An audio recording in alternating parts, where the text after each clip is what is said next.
یہ میلاد بدعت ہے، مستحب ہے، جائز ہے یا ناجائز ہے؟ آئیں قرآن سے پوچھتے ہیں کہ قرآن اس بارے میں کیا کہتا ہے کہ ہم یہ جو خوشی مناتے ہیں یہ جائز ہے یا ناجائز ہے۔ اچھا پہلے یہ سن لیں، سمجھ لیں کہ میلاد کہتے ہیں، میلاد اصطلاحی معنوں میں ہم استعمال کرتے ہیں حضور علیہ الصلوۃ والسلام کی پیدائش کی خوشی میں، حضور علیہ السلام کے آنے کی خوشی میں جو محافل نعت کی جاتی ہیں، محافل درود و سلام کی جاتی ہیں، گھروں کو سجایا جاتا ہے، کھانے پکائے جاتے ہیں، یعنی کہ الغرض خوشی منائی جاتی ہے حضور کے آنے پر۔ آیا کہ یہ خوشی جائز ہے یا ناجائز ہے؟ قرآن اس بارے میں کیا کہتا ہے؟ اللہ تبارک و تعالیٰ کا قرآن سورہ ابراہیم کے اندر اللہ تبارک و تعالیٰ ارشاد فرماتے ہیں، بسم اللہ الرحمن الرحیم، لئن شکرتم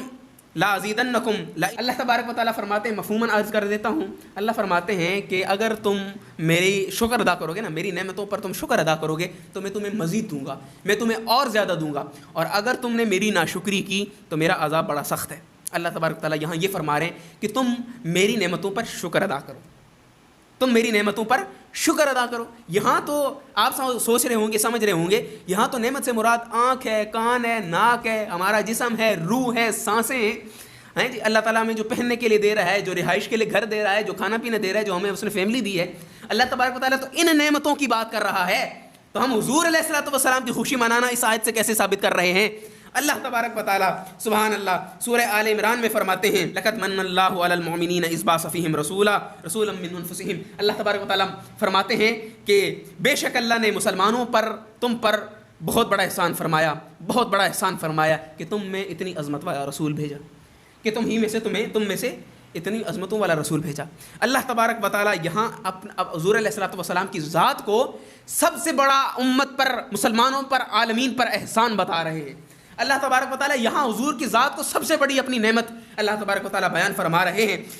سورہ آل عمران ہی کے اندر حضور علیہ الصلوۃ والسلام کی شان اقدس میں 103 سورہ آل عمران کی 103 یہ آیت نمبر ہے، بذکروا نعمت اللہ علیکم اذ کنتم اعداء فالف بین قلوبکم فاصبحتم بنعمتہ اخوانا۔ اللہ تبارک و تعالیٰ ارشاد فرماتے ہیں، اور اپنے اوپر کی گئی اللہ کی اس نعمت کو یاد کرو جب تم ایک دوسرے کے دشمن تھے اور تمہارے دلوں میں اللہ تبارک و تعالیٰ نے الفت جو ہے وہ پیدا فرما دی، اور تم اس کی نعمت کے باعث آپس میں بھائی بھائی ہو گئے۔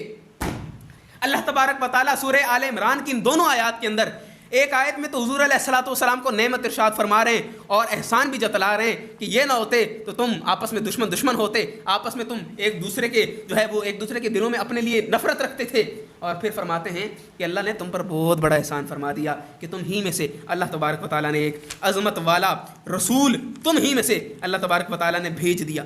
اب یہاں یہ بات ہے کہ آیا کہ ان نعمتوں پر بھی شکر، ان نعمتوں پر صرف ہمیں اللہ نے شکر ادا کرنے کا حکم دیا ہے؟ نہیں، اللہ تبارک و تعالیٰ نے بنی اسرائیل کو بھی، میں آپ کے سامنے سورہ بقرہ کی یہ مفہوم پڑھ رہا ہوں کہ اے اولاد یعقوب، میرے وہ انعام یاد کرو جو ہم نے تم پر کیے، اور یہ کہ میں نے تمہیں اس زمانے میں سب لوگوں پر فضیلت دی۔ اللہ تبارک و تعالیٰ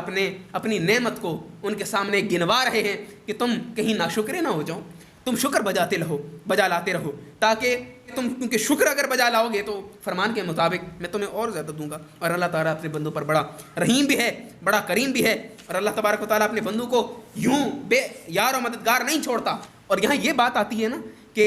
یہ حضور علیہ الصلوۃ والسلام کا میلاد منانا، یہ خوشی منانا، یعنی ہم برتھ ڈے سیلیبریٹ کر رہے ہیں، ہم تو یہ بتا رہے ہیں کہ ہم اللہ کی نعمت کا شکر ادا کر رہے ہیں، اور وہ نعمت ذات مصطفیٰ صلی اللہ علیہ وسلم ہے۔ لیکن یہ بات بھی کی جاتی ہے کہ آپ برتھ ڈے سیلیبریٹ کر رہے ہیں، اور ہم میں کوئی ایسے بھی ہیں، اللہ ان کو ہدایت دے، وہ باقاعدہ کیک کاٹ رہے ہوتے ہیں اور ہیپی برتھ ڈے اور پتہ نہیں کیا کیا بول رہے ہوتے ہیں، اور فلاں خرافات ہوتی ہیں۔ دیکھیں،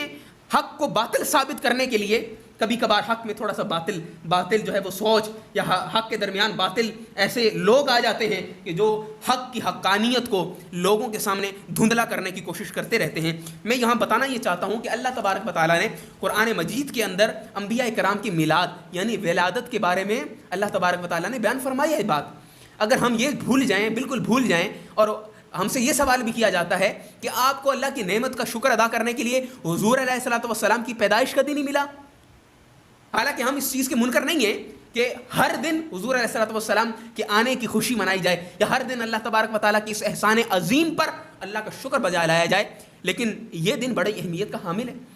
اور اس دن کے بارے میں آپ کو یہ بھی بتا دوں،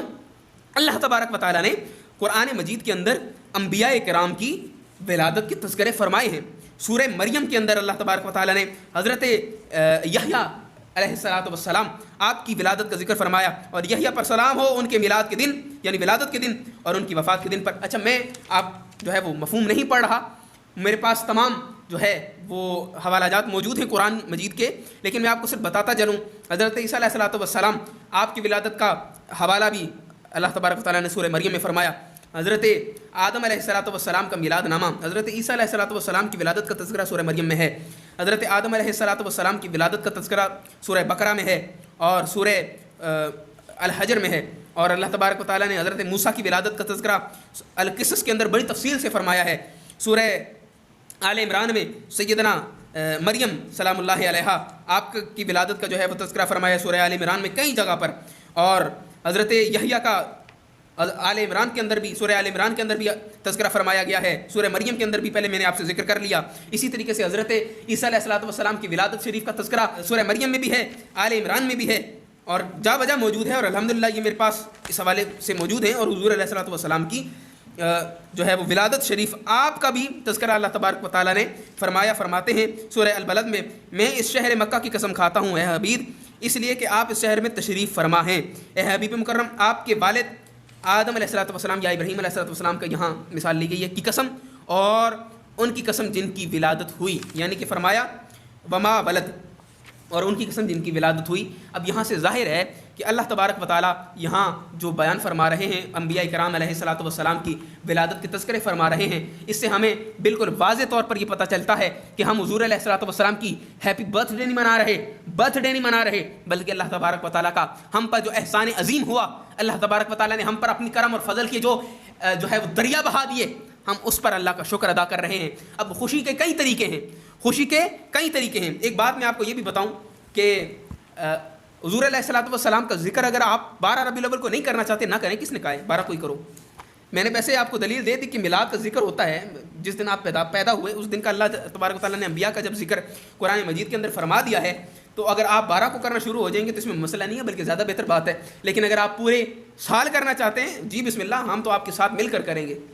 لیکن یہاں جو میں بات کرنا چاہتا ہوں کہ حضور علیہ الصلاۃ والسلام کا ذکر آپ 12 کو کریں، 9 کو کریں، 8 کو کریں، سفر میں کریں، محرم میں کریں، ربیع الثانی میں کریں، رمضان میں کریں، ذی القعدہ میں کریں، ذی الحجہ میں کریں، جب کرنا ہے کریں، لیکن اللہ تبارک و تعالیٰ کا یہ ارشاد وَرَفَعْنَا لَكَ ذِكْرَكَ کہ اے محبوب تیری خاطر میں نے تیرا ذکر بلند فرما دیا، تیری خاطر تیرا ذکر بلند کیا ہے۔ میں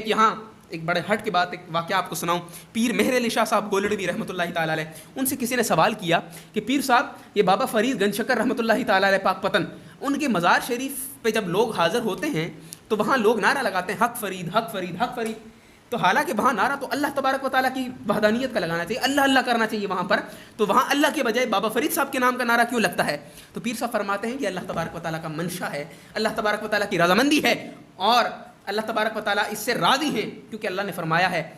میں مفہوم پھر آپ کے سامنے عرض کر دوں، اللہ تبارک و تعالیٰ فرماتے ہیں کہ تم دنیا میں میرا ذکر کرو، جو میرا بندہ یہاں میرا ذکر کرے گا تو میں اس کا ذکر کروں گا، جی تم میرا ذکر کرو میں تمہارا ذکر کراؤں گا۔ پیر صاحب فرماتے ہیں بابا فرید نے زندگی بھر اللہ اللہ کیا ہے، تو آج بابا صاحب کی جانے کے بعد اللہ تبارک و تعالیٰ فرید فرید فرید فرید کروا رہا ہے، تو اس لیے فرماتے ہیں نا وَرَفَعْنَا اللہ کا ذکر، کہ اللہ تبارک و تعالیٰ نے حضور کا ذکر بڑا بلند کر دیا ہے، اور اس بڑے بلند ذکر کو کوئی نہیں روک سکتا۔ فرماتے ہیں نا کہ وَرَفَعْنَا لَكَ ذِكْرَكَ کا ہے سایہ تجھ پر، فرش والے تیری شوکت کا علو کیا جانے، بول بالا ہے تیرا ذکر ہے اونچا تیرا، خسروا عرش پہ اڑتا ہے پھریرا تیرا۔